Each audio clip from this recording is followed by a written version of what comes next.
औज़ुबिल्लाहिमिनश्शैतानिर्रजीम बिस्मिल्लाहिर्रहमानिर्रहीम अस्सलामु अलैकुम वरहमतुल्लाहि वबरकातुहू। सूरह यूसुफ है मेरे सामने और सूरह यूसुफ की आयत नंबर 77 है।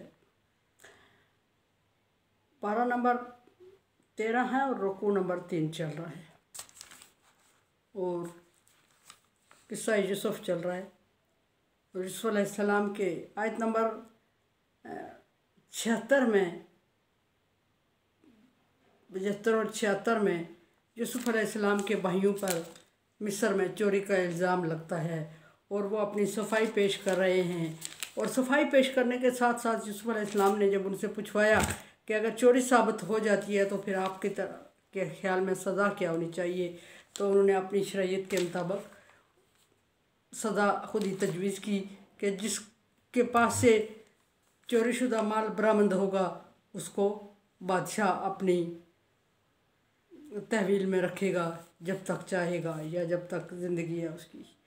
यहाँ एक बहुत बड़ा हादसा हो चुका था। ये दोबारा याकूब अलैहिस्सलाम पर पहाड़ टूटने वाले थे और बहुत बड़ा हादसा था भाइयों पर कि एक दफ़ा यूसुफ अलैहिस्सलाम को बिन्यामीन को बड़े भाई को अपने हाथों से बेच आए थे और ज़ाया कर आए थे और जुल्म हुआ था उनसे और बाप को मुतमईन नहीं कर सके थे अभी तक। और दूसरी दफ़ा अब ये कुदरती हो गया था और उनके ना चाहते हुए हो गया और अब वो बाप को मुतमईन करने की कोशिश करते भी तो नहीं कर सकते थे और ख़ुद भी उन पर गम के पहाड़ टूट गए थे, इसलिए कि उनका तारुफ बहुत अच्छा था कि वो पैगंबर की औलाद हैं और पैगंबर की औलाद होने की वजह से यूसुफ अलैहिस्सलाम ने उन पर बहुत ज़्यादा इनामात भी किए थे।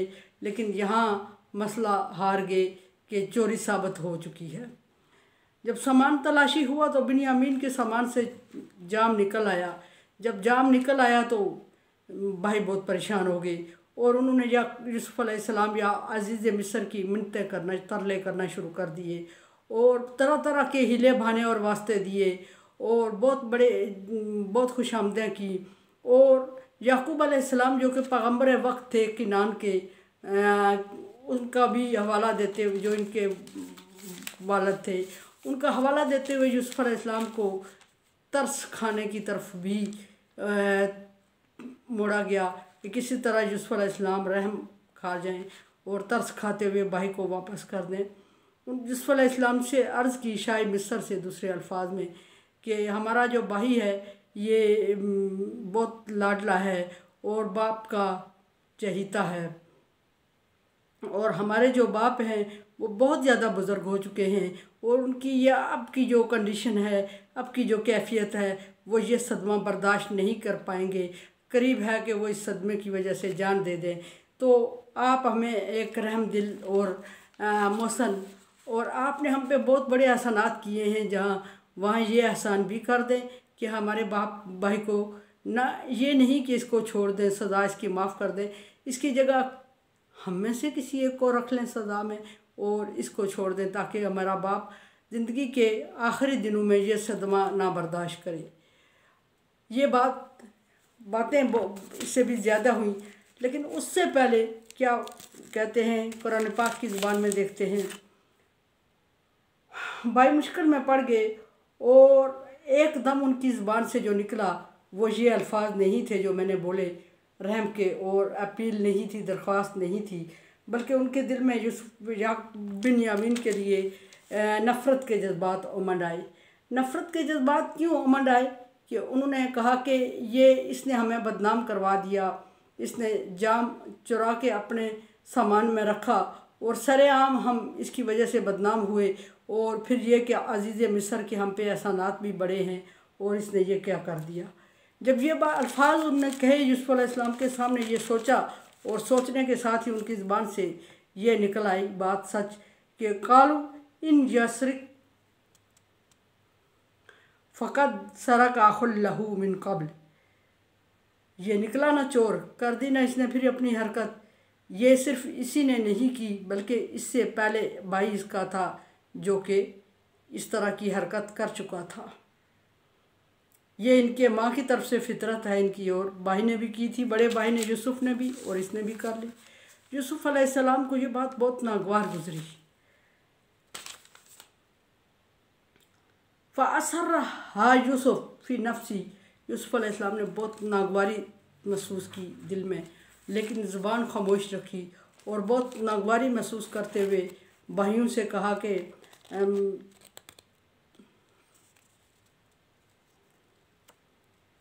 भाइयों के सामने बात ज़ाहिर नहीं की। लम युब्दिहा लहुम, बात को ज़ाहिर नहीं किया, सिर्फ इतनी बात कह दी यूसुफ अलैहिस्सलाम ने। बात बहुत नागवार थी। यूसुफ अलैहिस्सलाम बादशाही वक्त थे, पैगंबर की औलाद थे और उन पर सामने सामने चोरी का इल्ज़ाम लग रहा था। बर्दाश्त नहीं होनी चाहिए थी, अल्फाज अदा होने चाहिए थे, लेकिन पैगंबर का ज़र्फ़ था, पैगंबर की औलाद बेटे का ज़र्फ़ था और बादशाह का ज़र्फ़ था। सो इतना जल्दी यूसुफ अलैहिस्सलाम जज्बाती नहीं हुए। लम युब्दिया लहुम, उनके सामने असल बात ज़ाहिर नहीं की कि यूसुफ अलैहिस्सलाम इसके भाई हैं और तुम गलत बयानी कर रहे हो। यूसुफ अलैहिस्सलाम ने चोरी की ही नहीं थी, वो तो गलत बात थी। अच्छा, यहाँ पर अगली बात चली कि सिर्फ उनसे इतना कह दिया, एहसास दे दिया, अंतुम शर्रुन मकाना, तुम बहुत ही गलत बात कर रहे हो, बहुत गलतफहमी में पड़े हुए हो, बहुत ही गलत जगह पे खड़े हो। सारी बातें सच हो सकती हैं, सारी बातों की तरफ इशारा है।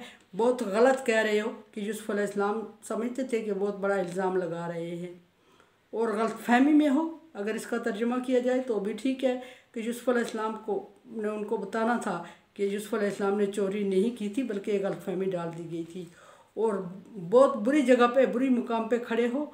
अगर ये ट्रांसलेशन हो तो फिर ये कि बादशाह वक्त यूसुफ अलैहिस्सलाम और उनके सामने खड़े होके उन पर चोरी का इल्ज़ाम लगाना, ये कोई इतनी मामूली बात नहीं थी।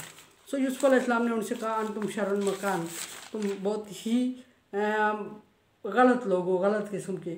और फिर अगली बात कह दी, वल्लाहु आलमु बिमा तासिफून, जो तुम बातें कर रहे हो इसके बारे में अल्लाह तबारक व तआला ही बेहतर जानता है और मैं कुछ नहीं कह सकता। बात असल किस्सा वाक़या ये यूसुफ अलैहिस्सलाम पर यूसुफ अलैहिस्सलाम के भाइयों ने चोरी का इल्ज़ाम लगा दिया। इसको कहाँ से शुरू किया जाए, इसको कैसे मैनेज किया जाए। यूसुफ अलैहिस्सलाम अपने नाना के पास थे और यूसुफ अलैहिस्सलाम के नाना बुतों की इबादत करते थे। तो सो पैगंबर थे, अल्लाह तबारक व तआला ने इनसे ये काम लिया या जैसा भी हुआ या ख़ुद किया, उन्होंने नाना का बुत उठाया और थोड़ी देर छुपाए रखा और उसके बाद उसको तोड़ डाला। भाइयों का इशारा इस तरफ था कि इसने नाना का बुत चोरी किया था और उसको तोड़ डाला था। ये इनकी फितरत है दोनों भाइयों की। यूसुफ अलैहिस्सलाम ने ऐसा किया था और अब इसका भाई बादशाह वक्त का पैमाना या बादशाह वक्त का जाम चोरी कर चुका है। दूसरी रिवायत ये थी कि यूसुफ अलैहिस्सलाम की जो सबसे बड़ी फूफी थी, यूसुफ अलैहिस्सलाम पैदाशी माँ की तरफ से यतीम थे और उस फूफो के घर पले बड़े थे और वो बहुत ज़्यादा चाहती थी यूसुफ अलैहिस्सलाम को, बहुत ज़्यादा चाहती थी। जब यूसुफ अलैहिस्सलाम को, तो यूसुफ अलैहिस्सलाम थोड़े बड़े हुए और उनके पास एक ख़ानदानी पट्टा हुआ करता था, कमर पट, और वो बड़े हर ख़ानदान के बड़े बंदे के पास होता था। इसहाक़ अलैहिस्सलाम की तरफ से था और चूँकि याकूब अलैहिस्सलाम की बड़ी बहन थी तो वो उनके पास अमानता था। यूसुफ अलैहिस्सलाम की परवरिश उनके पास हुई। जब यूसुफ अलैहिस्सलाम बलोगत को उन्हें थोड़े बड़े हुए, बाहोश हुए, तो याकूब अलैहिस्सलाम ने समझा कि बेटे को अपनी तरफ ला के तरबियत की जाए और अपने पास उसको रखा जाए। जब बहन से बात की तो बहन यूसुफ अलैहिस्सलाम से इतनी अटैच थी कि उन्होंने यूसुफ अलैहिस्सलाम को अपने से अलग करना एक लम्हे के लिए भी गवारा नहीं किया। जब एक लम्हे के लिए भी गवारा नहीं किया तो फिर उनको चाहिए ये था कि कोई तरकीब करती। उधर के याकूब अलैहिस्सलाम अड़े हुए थे कि मैं अपने बेटे को लेके जाऊंगा और अगर मैं इसको लेके ना गया तो फिर ये बड़ा हो रहा है और इसकी तरबियत की ज़िम्मेदारी मेरी है और ये मेरे घर में अब हो और मुझे इसकी याद भी सताती है। सो बाप थे। बहन ने भाई से अर्ज़ की कि 2-4 दिन रहने दो, उसके बाद आके ले जाइएगा, अब आपकी अमानत है, मैं क्या कह सकती हूँ। याकूब अलैहिस्सलाम चले जाते हैं और जब याकूब अलैहिस्सलाम चले जाते हैं तो बहन ने ये किया कि वो जो पट्टा था वो यूसुफ अलैहिस्सलाम के कपड़ों के नीचे रख दिया। जो बैग था या जो भी चीज़ कपड़े सेव करने की उस वक्त हुआ करती थी उसके नीचे रख दिया और सारे एरिया में ढूंढना शुरू कर दिया। शोर मचा दिया कि ख़ानदानी पट्टा गुम हो चुका है, कमर पट। अब ढूंढने लगे सारी चीज़ें, जब ढूंढ के निकाली किसी जगह से ना मिला। याकूब अलैहिस्सलाम भी मौजूद थे और जब ढूंढ के मिला तो वो यूसुफ़ अलैहिस्सलाम के बैग को या यूसुफ़ अलैहिस्सलाम के कपड़ों को छानबीन करने लगे तो यूसुफ़ अलैहिस्सलाम के कपड़ों में से मिल गया।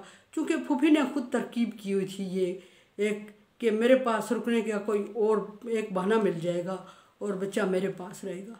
सो वो तरकीब यूसुफ़ अलैहिस्सलाम की बहन की कामयाब हो गई और कामयाब हो गई तो यूसुफ़ अलैहिस्सलाम अपनी फूफो के पास उनकी मौत तक रहे। वल्लाहु आलम, अल्लाह बेहतर जानता है कि इसमें ये इब्ने कसीर में वाला मिला मुझे। अच्छा, अब अगली बात यह है कि भाइयों ने यूसुफ़ अलैहिस्सलाम, जो मैंने बात शुरू में की थी वहाँ आ रही है कि यूसुफ़ अलैहिस्सलाम की मिन्नतें करना शुरू कर दी और बहुत मिन्नतें करके उन्होंने ये कहा कि कालू या अय्युहल अज़ीज़ इन्ना लहूश अबन शेखन कबीर। इसका बाप बहुत ज़्यादा बुढ़ापे में है, बुढ़ापे की हद को छू रहा है और वो इससे प्यार भी ज़्यादा करता है। फ़खुज़ अहदना मकानहू, खुज़ अहदना मकानहू, इसकी जगह तू हमें ले ले, हमें अपनी तहवील में रख ले, जब तक चाहें तो इसको आज़ाद कर दें। और हम बाप से बड़ी मिन्नत समाजत करके, बाप को बड़ी यकीन दहानी करके इसको लाए थे और इसी तरह यूसुफ़ अलैहिस्सलाम को भी लेके गए थे, वो ज़ाया हो गए थे। अब अगर हम इस तरह बाप से कोई भी सच्चाई बयान करेंगे तो बाप नहीं मानेंगे और नहीं मानेंगे तो फिर क्या हो जाएगा, बाप नहीं मानेंगे तो हमारे बाप का इसके सदमे से जान भी जा सकती है। इतनी भी खरी बातें यूसुफ़ अलैहिस्सलाम से भाइयों ने की। और इन्ना लनराका मिनल मुहसिनीन, हम आपको बहुत नेक और इंसाफ करने वाला और बहुत मोहसन समझ रहे हैं और आपने हम पर बड़े एहसानात भी किए हैं, एक ये एहसान और कर दें।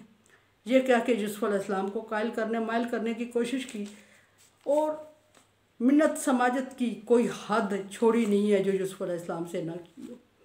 पहले तो गुस्से में आके यूसुफ़ अलैहिस्सलाम के पोल खोल दिए और बिन्यामीन को बुरा भला कह दिया और भाई चोर का भाई कह दिया और चोर साबित कर दिया कि इसने की होगी, मान गए। और अब जबकि छोड़ के जाने का टाइम आया तो घबराए हुए थे और यूसुफ़ अलैहिस्सलाम या अज़ीज़ मिस्र की मिन्नत समाजत कर रहे थे और कोई कसर उन्होंने नहीं छोड़ी अज़ीज़ मिस्र को मनवाने की। अब देखते हैं कि अज़ीज़ मिस्र मानते हैं या नहीं मानते, ये कल इंशाल्लाह। मेरे चैनल को आप सब्सक्राइब कर रहे हैं, thank you so much. Like dislike as you like. दुआ की उम्मीद रखती हूँ, ला खौफ अलैहिम वला हुम यहज़नून में कर दे।